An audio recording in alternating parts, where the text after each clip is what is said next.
What is up, my guys? Hope you're having a fantastic day. This is Bessie from Star Wars Comics, and today we're going to watch something that I thought I'd never see again, especially after the death of Darth Maul at the hands of old Obi-Wan Kenobi, aka Ben Kenobi. I always struggle with which I love best. Ben and Obi-Wan are one and the same, but one is wiser than the other. Anyway, it seems that Darth Maul has left something behind, something of a legacy, and hopefully we're going to get to see what that exactly is. Qi'ra has something special for you guys.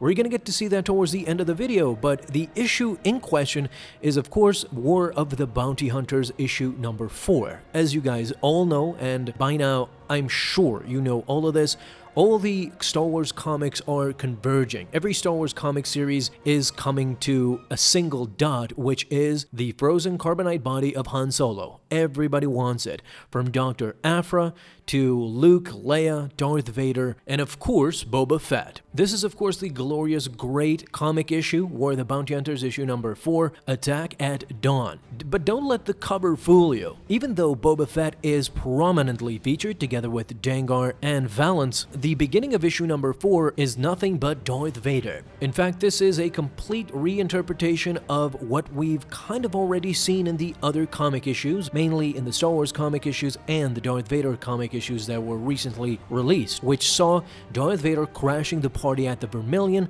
The bidding that Jabba won with 1 million credits has now been lost. Darth Vader officially entered the game and disqualified basically everybody, declaring himself the winner of the frozen carbonite body of Han Solo. This was in fact a ruse on his part because he wanted to lure Luke to his side, and he had the brilliant idea of holding hostage his best friend Han Solo. With Imperials in the background, including Sly Moore, Darth Vader tells Luke once more to face him, that he is running out of time. If he does not come, he will kill Han Solo right then and there. We can see this iconic image of Han Solo frozen in carbonite with Vader's lightsaber right beside him. The artists even have gone out of their way to show us that the lightsaber is actually kind of melting the top of the plate. As you can see, it is kind of dripping here at the bottom. So intimate details that, of course, your guy Bessie catches. To me, I love these small little Easter eggs and details. You can basically see that Vader is not playing around. Leia, of course, is desperate, watching from afar. Luke, we need you right now. Vader's gonna kill Han. But Luke has different plans. He is not ready to fight Vader one-on-one. He will do what he can from here, meaning from his X-Wing from outside. What? From your ship? What are you talking about, says Leia. Luke, are you still? But gets cut off, and now she's angry. If Luke can't help us, she says, we'll have to do it ourselves. She now has a blaster in hand. Chewbacca, I know you're hurting, but if you can fight, Han needs you right now. I'll distract Vader with shots from above. You jump down and hit him from the ground. Use the troopers for cover. Reluctantly, Chewbacca agrees, but Lando is not so convincing. Now just hold on here for a minute. We just saw Vader take on Lady Qi'ra, one of the best hand-to-hand fighters I have ever seen, and he damn near killed her. What chance do you think you two will have? Being, of course, the voice of reason, he kind of stomps Leia at this moment, but all of a sudden we cut to Luke outside the Vermilion with his X-Wing, telling Vader that if he wants him, he will have to come and get him. Now Vader is perplexed and conflicted. You can see it from his eyes. On one hand, he is so close to Han Solo, getting his ultimate prize and luring Luke, but at the same time, that same prize is getting away and taunting him to follow his X-Wing. Vader is torn as to what to do at this moment. We can't just watch while Vader kills Han, says Leia. The Han Solo I know wouldn't want his best friend and the woman he loves to die for nothing, says Lando. Right at that moment, Luke gets in contact again. Tells Leia to not worry. Vader won't kill Han. He is too much of a valuable rebel target. I can't fight him face to face, says Luke, not yet, but I can still help. Trust me. I know Vader. I know what he wants. And what he wants is me.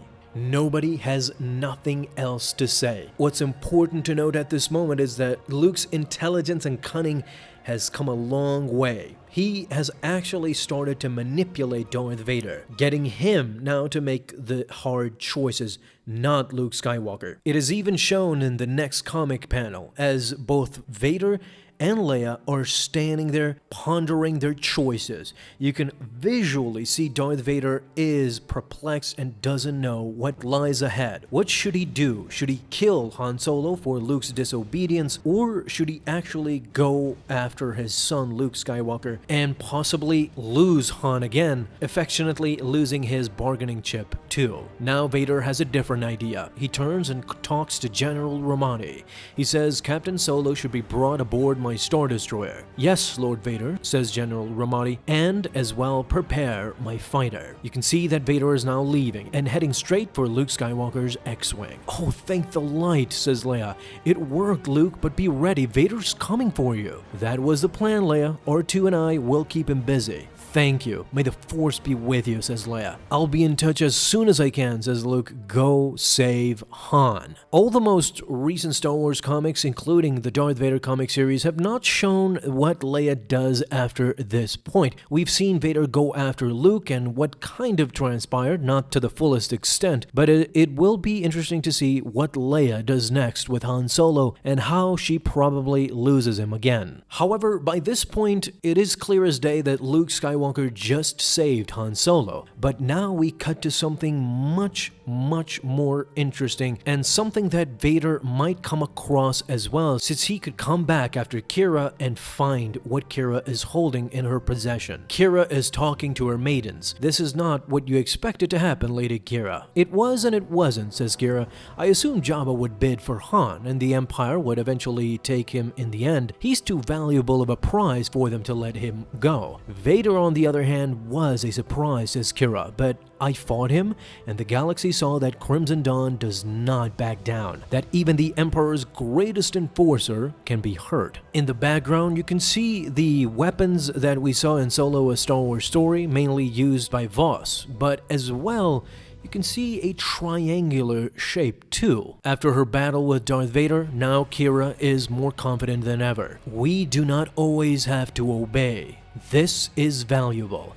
I appreciate your concern, says Qi'ra, but now you have to leave me. I have many messages to send away, strings to pull. And finally, she turns to her most prized possession. It is even insinuated here that she is kind of using the Force, maybe? Although all these artifacts are hovering above the platform, so that might be it. But by this image, it clearly kind of indicates that she might be using the Force to take this object. The beginning approaches its end, says Qi'ra. Now, from Solo: A Star Wars Story, we know clearly that Qi'ra was very involved with Darth Maul, the now late Darth Maul, since he died a decade ago now at the hands of old Ben Kenobi. The Star Wars Rebels series showed us exactly that, showed us the end of Darth Maul. What's interesting to note though is that this holocron is a Sith holocron that was seen in Star Wars Rebels, and it was constantly seen with Darth Maul. Darth Maul even used this holocron together with another to find the location of Ben Kenobi. And this is the most shocking part. We're gonna see